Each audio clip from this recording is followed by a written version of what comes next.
आज हम आपके सामने प्रस्तुत कर रहे हैं मज़ेदार कहानी अक्ल की दुकान, जिसे लिखा है स्मृति आदित्य ने। एक था रौनक, जैसा नाम वैसा रूप। अक्ल में भी उसका मुकाबला कोई नहीं कर सकता था। एक दिन उसने घर के बाहर बड़े बड़े अक्षरों में लिखा, यहाँ अक्ल बिकती है।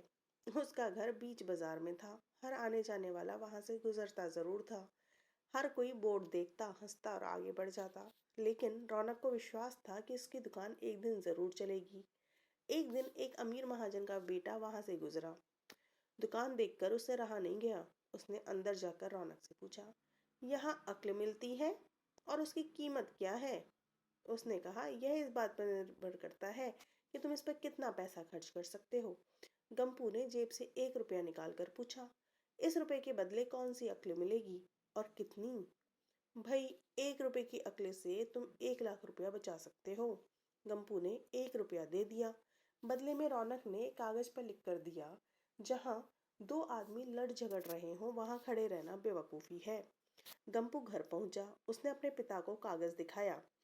कंजूस पिता ने कागज पढ़ा तो वह गुस्से से आग बबूला हो गया। गंपू को कोसते हुए वह पहुंचा अक्ल की दुकान। कागज की पर्ची रौनक के सामने फेंकते हुए चिल्लाया, वह रुपया लौटा दो जो मेरे बेटे ने तुम्हें दिया था। रौनक ने कहा, ठीक है, मैं लौटा देता हूँ, लेकिन शर्त यह है कि तुम्हारा बेटा मेरी सलाह पर कभी अमल नहीं करेगा। कंजूस महाजन के वादा करने पर रौनक ने रुपया वापस कर दिया। उस नगर के राजा की 2 रानियां थीं। एक दिन राजा अपनी रानियों के साथ जौहरी बाजार से गुजरा। दोनों रानियों को हीरों का एक हार पसंद आ गया। दोनों ने सोचा, महल पहुंचकर अपनी दासी को भेजकर हार मंगवा लेंगी। संयोग से दोनों दासियां एक ही समय पर हार लेने पहुंची। बड़ी रानी की दासी बोली, मैं बड़ी रानी की सेवा करती हूँ, इसलिए हार मैं लेकर जाऊंगी। दूसरी बोली, पर राजा तो छोटी रानी को ज्यादा प्यार करते हैं, इसलिए हार पर मेरा हक है। गंपू उसी दुकान के सामने खड़ा था। उसने दासियों को लड़ते हुए देखा। दोनों दासियों ने कहा वे अपनी रानियों से शिकायत करेंगी। जब बिना फैसले के ही वे दोनों जा रही थी, तब उन्होंने गंपू को देखा। वे बोली, यहाँ जो कुछ हुआ है तुम उसके गवाह रहना। दासियों ने रानी से और रानियों ने राजा से शिकायत की। राजा ने दासियों की खबर ली। दासियों ने कहा, गंपू से पूछ लो, वह वहीं पर मौजूद था। राजा ने कहा, बुलाओ गंपू को गवाही के लिए, कल ही झगड़े का निपटारा होगा। इधर गंपू हैरान, पिता परेशान। आखिर दोनों पहुंचे अक्ल की दुकान। माफी मांगी और साथ में मदद भी।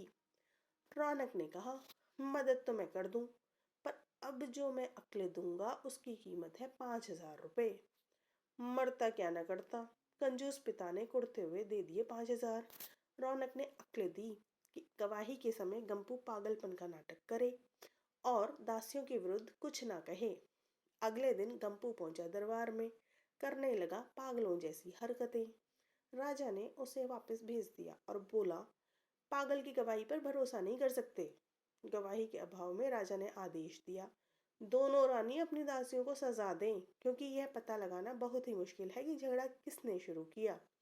बड़ी रानी तो बड़ी खुश हुई, लेकिन छोटी को बहुत गुस्सा आया।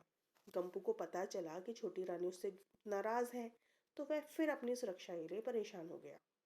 वह फिर पहुंचा अक्ल की दुकान। रौनक ने कहा, इस बार अक्ल की कीमत है 10,000 रुपए। पैसे लेकर रौनक बोला, एक ही रास्ता है, तुम वह हार खरीद कर छोटी रानी को उपहार में दे दो।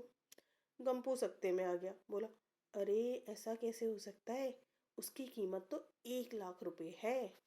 रौनक बोला, कहा था ना उस दिन जब तुम पहली बार आए थे कि 1 रुपए की अक्ल से तुम 1 लाख रुपया बचा सकते हो। इधर गंपू को हार खरीदकर भेंट करना पड़ा और उधर अक्ल की दुकान चल निकली। कंजूस महाजन सिर पीट कर रह गया।